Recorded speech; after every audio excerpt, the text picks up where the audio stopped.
Okay, let's unpack this. Have you ever found yourself wondering how ancient martial arts, you know, steeped in centuries of tradition, somehow managed to not just survive, but actively evolve Hmm.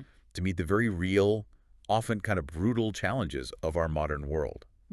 It's a fascinating question, isn't it? It really is that blend of deep history and, well, constant innovation. This incredible blend, exactly. Today, we're taking a deep dive into precisely that phenomenon. We're going to trace the compelling journey of Kenpo, Kenpo, yeah. from what truly sounds like its legendary, almost mythical origins, all the way to its cutting-edge adaptations.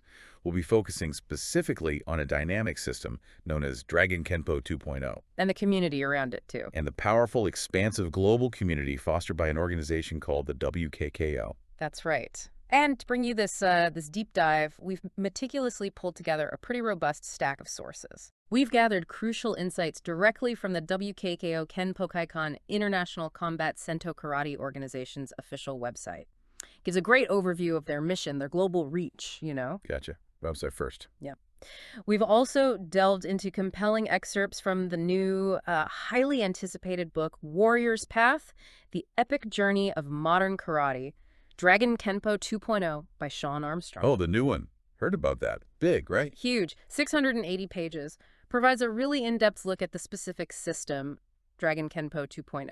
Okay. And to really bring the history to life, we've analyzed a captivating YouTube video outlining the evolution of Dragon Kenpo 2.0, plus some practical, real-world info gleaned from the Sanshin Budokai in Sweden. Sweden. Interesting connection. Yeah, it all ties together, so it's a diverse collection of materials, gives us a truly multifaceted understanding. Right. So our mission today is to meticulously extract the most important nuggets of knowledge from all these sources. We Yeah. want to give you a genuine shortcut The shortcut, yeah. to not just understanding, but appreciating the historical lineage, the practical evolution, the profound philosophy that underpins these dynamic martial arts. Absolutely. You can expect surprising facts, truly actionable insights, and our personal favorite, those aha moments Gotta have the aha moments. that will leave you genuinely well-informed and hopefully even a little inspired by the resilience, the adaptability. Exactly. So let's get started on this incredible journey. Let's do it. Here's where it gets really interesting. The story of Kenpo begins in a place steeped in legend. I mean, a realm almost entirely detached from our modern streets, right? Yeah, deep in ancient China, it feels almost mythical when you first hear it, reaching way back. To the foundations of martial arts as we kind of understand them today. Indeed, the lineage of Kenpo is often traced back to the legendary Shaolin Temple in China. But to add a layer of crucial specificity, Okay, more specific than just Shaolin? yeah, our sources suggest this connection likely refers to styles originating from the southern Shaolin Temple, or perhaps more broadly from the Gudong and Fukan provinces within China. Ah, okay, southern China.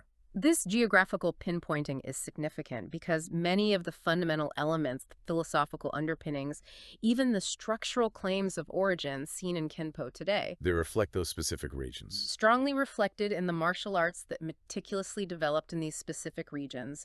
It's not some vague connection, there's a tangible, observable link.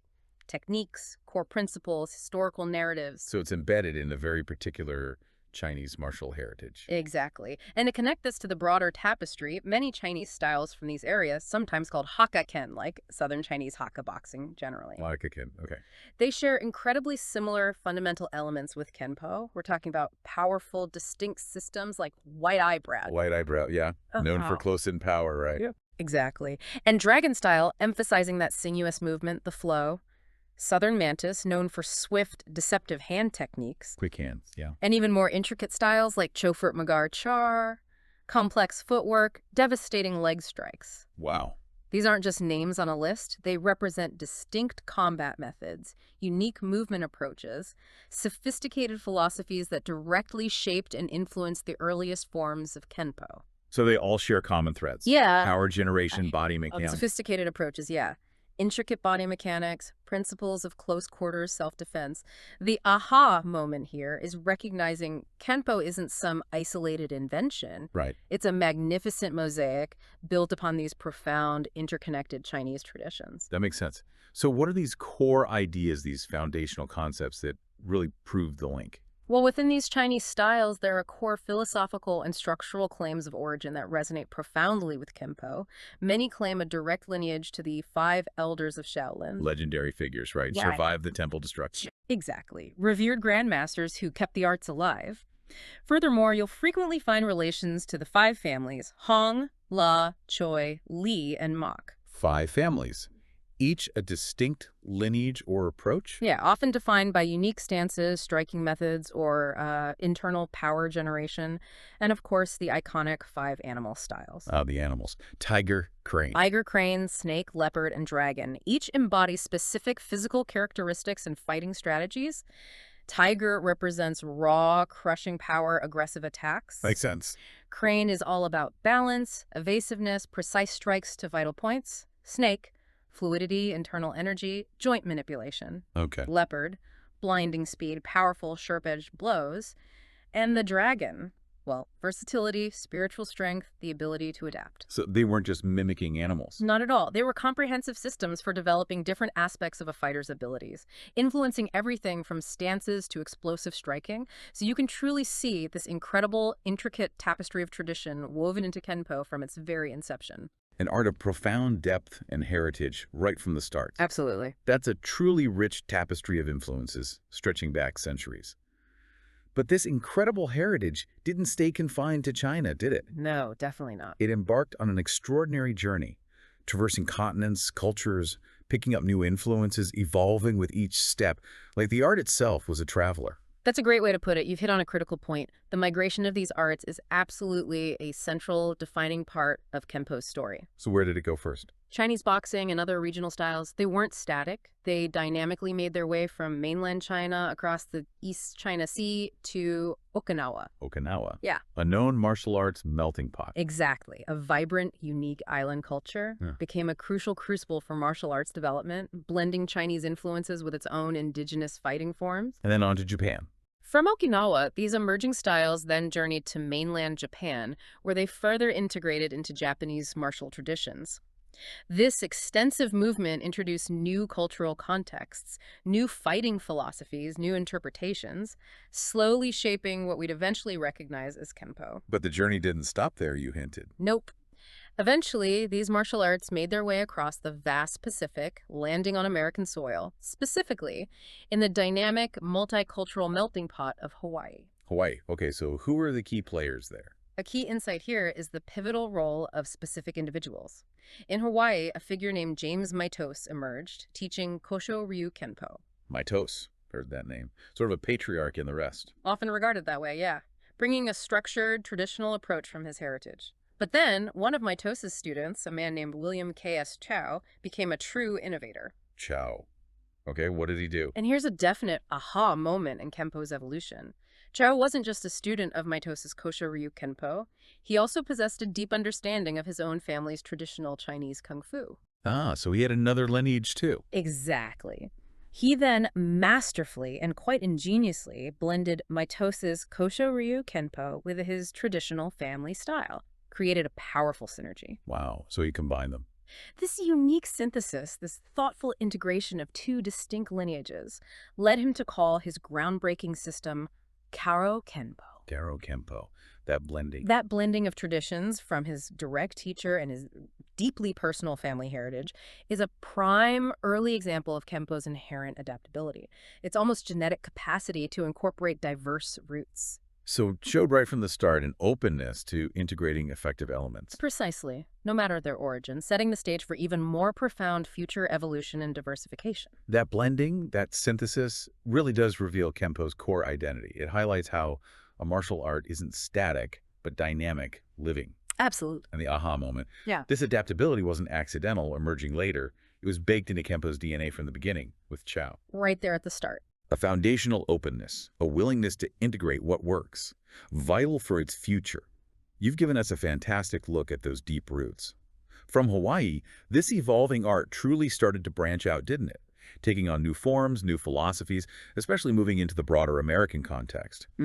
This period marked a significant expansion, systematization, making it accessible, laying groundwork for modern styles. Indeed. And the foundational role of Ed Parker, Well, he's absolutely paramount here. Another notable student of William K.S. Chow Embark, the founder of American Kenpo, right? His impact was huge. cannot be overstated. He took the principles and techniques he learned from Chow and meticulously systematized them, created a structured, logical, highly teachable framework. So he made it easier to learn and spread. Dramatically popularized Kenpo across the U.S., yes. His genius wasn't just technique, but organizing the art in a way that allowed for continued, even encouraged evolution. Encouraged evolution, Yeah. not rigid adherence. Exactly. He built a framework that basically invited his students to explore, adapt, personalize, a crucial shift in teaching approach. That's interesting. So American Kenpo wasn't just one thing. No, and that leads us to a crucial point. Its inherent capacity for proliferation.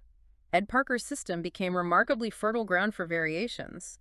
His students, the sources say, were encouraged to put their own imprint onto Kenpo. Put their own imprint, so it wasn't seen as deviating. No, it was seen as natural, healthy evolution, fostering this rich tapestry of styles and interpretations within the broader Kenpo family. Kept it dynamic, responsive. Rather than rigid or stagnant, we see vivid examples in figures like Al Tracy, known for his extensive curriculum, and J.T. Well. Tracy and Well, influential students. Both went on to further develop, teach, spread their unique interpretations. Each contributed significantly to the art's expansive, diverse landscape.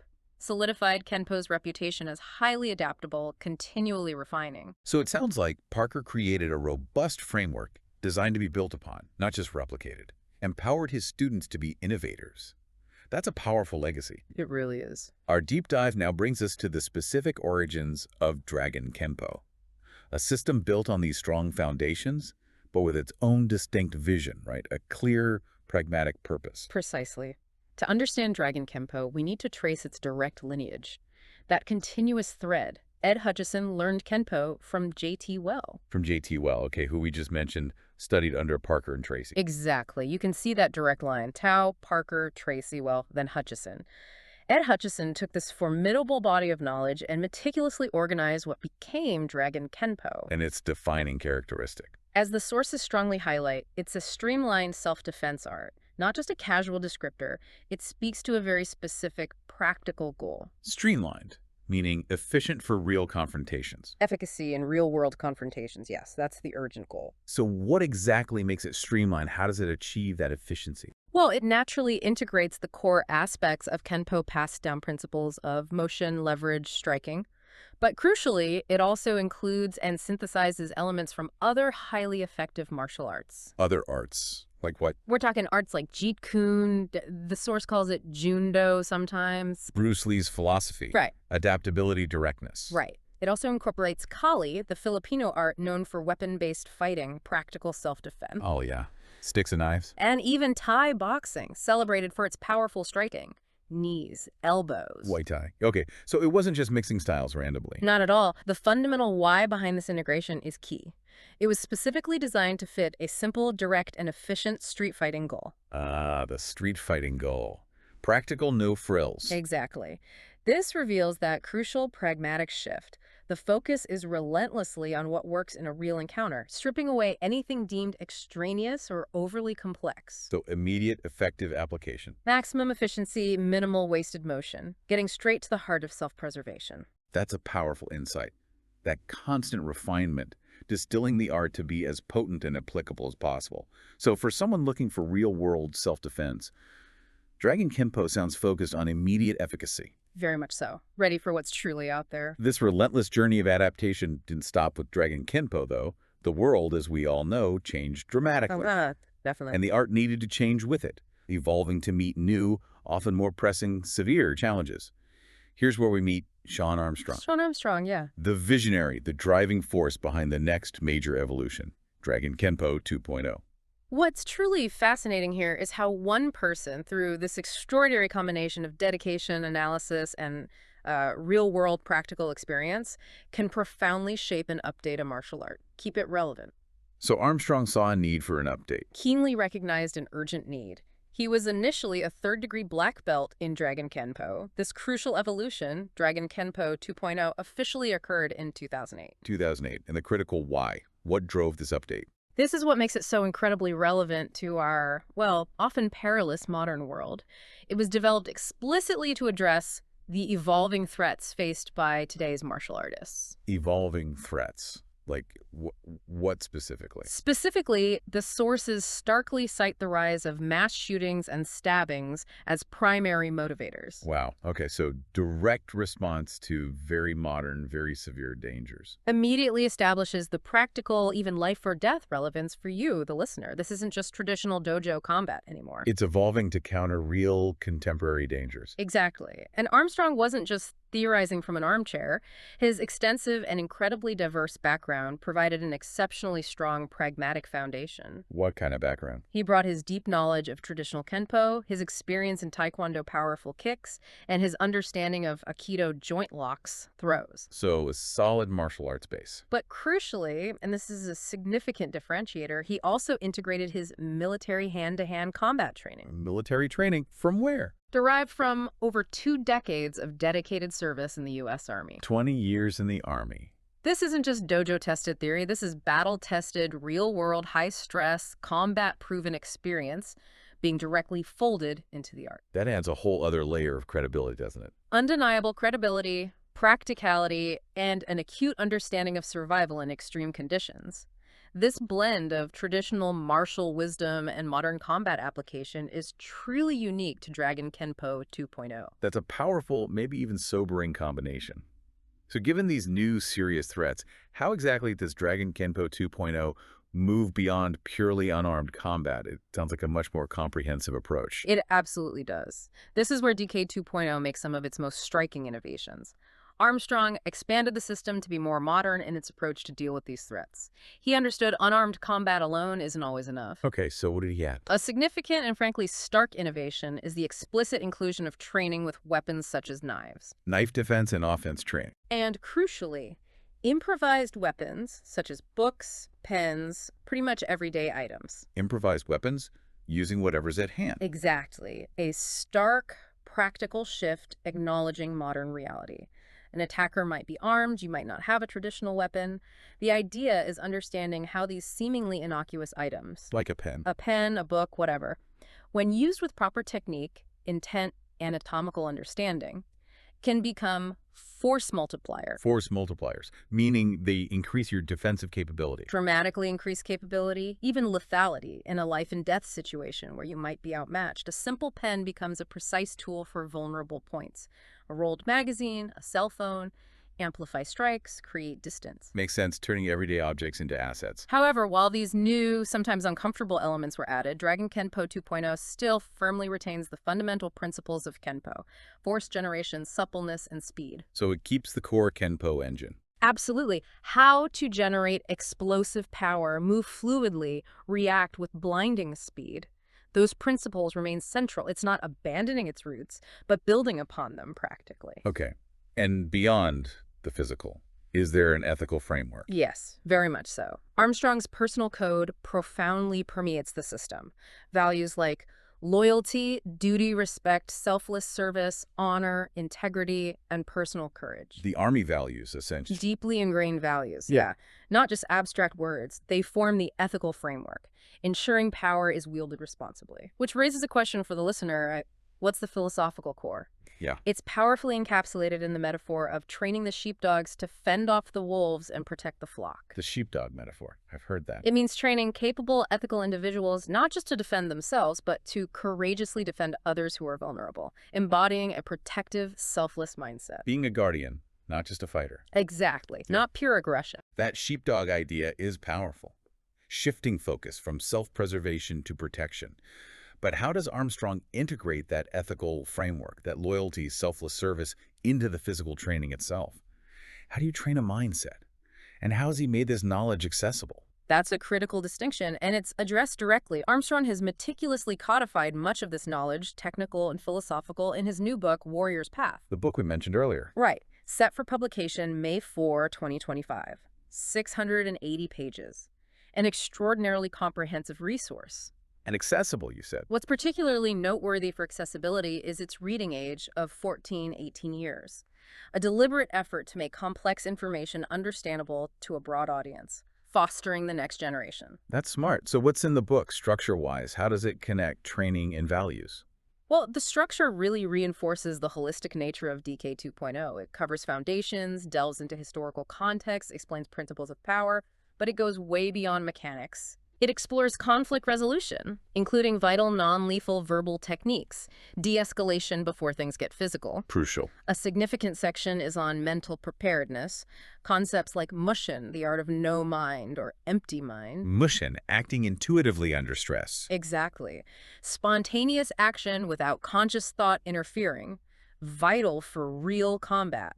It also covers muscle memory, ensuring movements become automatic. Muscle memory, right. Mental awareness systems like the Cooper color code, categorizing readiness levels, white, yellow, orange, red, a framework for assessing threats. The color codes, yeah, for It- situational awareness. And heavy emphasis on visualization techniques to enhance performance, mentally rehearsing, building confidence. Okay, so mental training is key. What about values and mastery? The book addresses mastery and values, drawing powerful parallels between ancient philosophy, specifically Bushido, the way of the warrior, and modern warrior values, Abijo, the samurai code. showing how its core tenets, integrity, courage, respect, honor, loyalty, remain profoundly relevant, forming that moral compass. It even incorporates insights from events like 9/11 Wow. to illustrate how values are tested in contemporary crises, demanding moral and physical fortitude. Connecting ancient codes to modern reality. And of course, it details training techniques and specific belt requirements from yellow to black, a structured, progressive guide.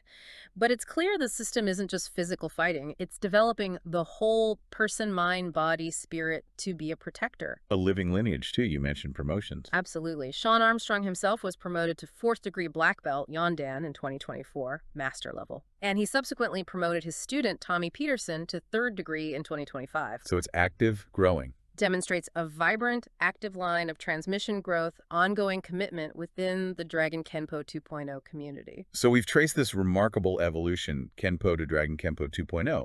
What ties many of these modern communities together, provides that framework, support, global outreach. Right, it's not just individual schools floating around. There's a powerful global network at play. Let's unpack this international community, see how it operates. What's genuinely fascinating here is the World Kenpo Kaiken International Combat Sento Karate Organization, WKKO for short. WKKO? Okay. It's a nonprofit, full-contact karate organization founded 2005 in the Netherlands. Netherlands. Okay, nonprofit. Its full title is quite a mouthful, but reflects the scope.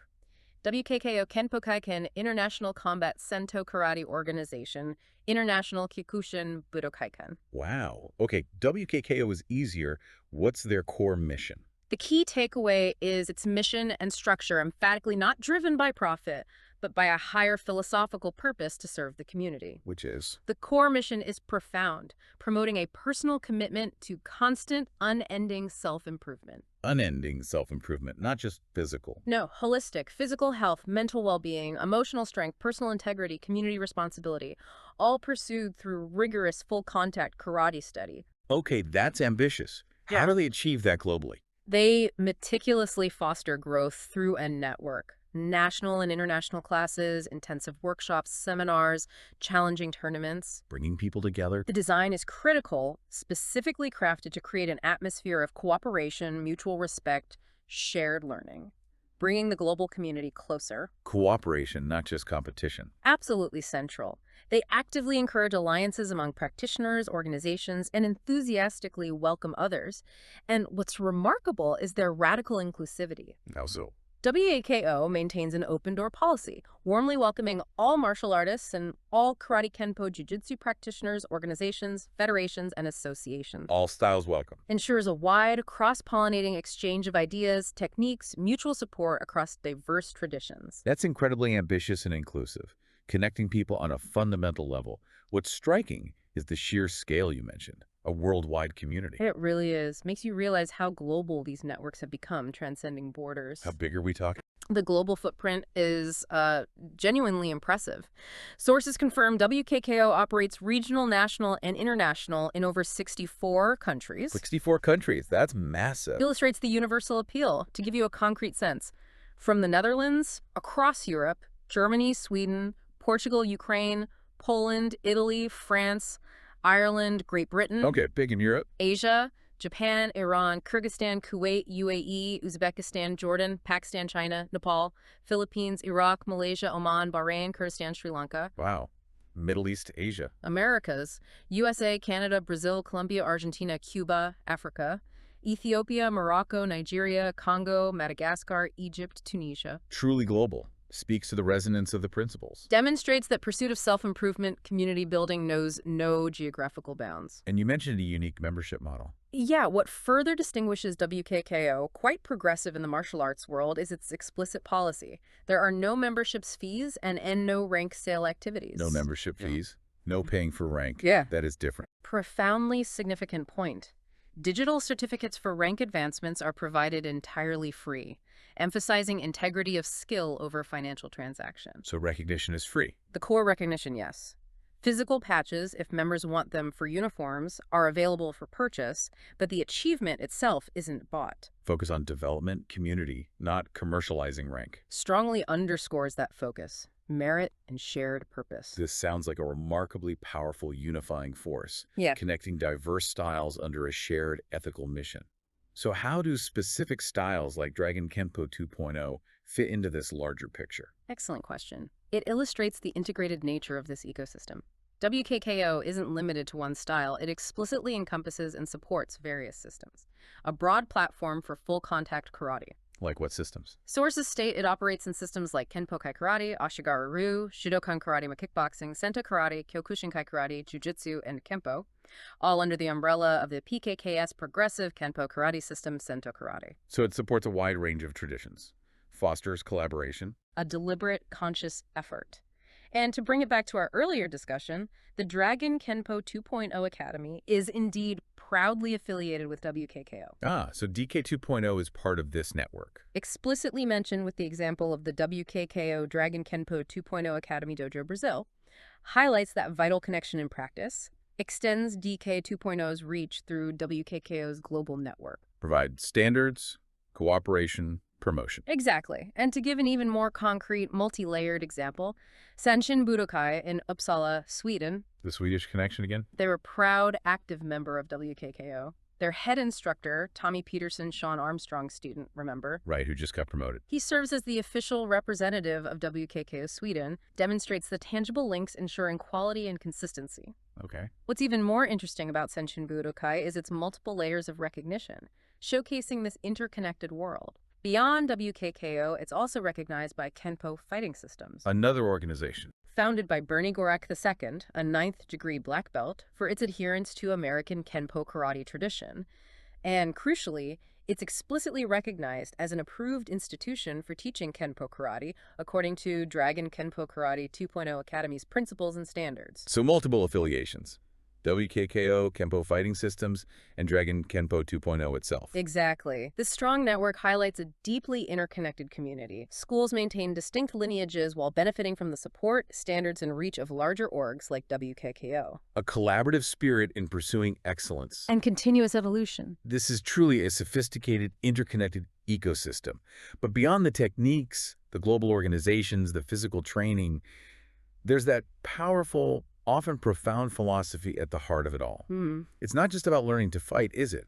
It's a deeper journey, developing the whole person, embodying unwavering values, principles that extend into all aspects of life. You're absolutely right. The deeper philosophical underpinnings are what truly elevate these arts beyond just physical combat or sport. The WKKA, for instance, has a powerful dojo oath. A dojo oath. What does it say? It eloquently encapsulates these core values, serves as a moral compass. It starts.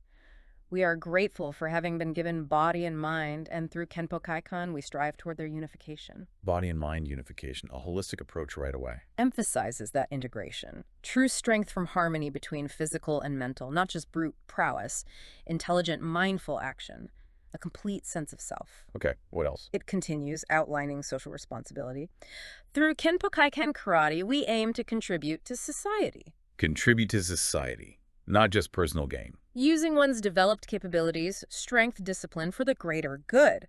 Then, very clearly, As true martial artists, we cherish justice, we are courteous, and we aspire toward the creation of peace for everyone. Justice, courtesy, peace. Fundamental. Defines the ethical compass, upholding justice, unwavering courtesy, fundamentally working towards peace, directly counters any perception of martial arts as solely aggression. Frames it as a path towards harmony. Exactly.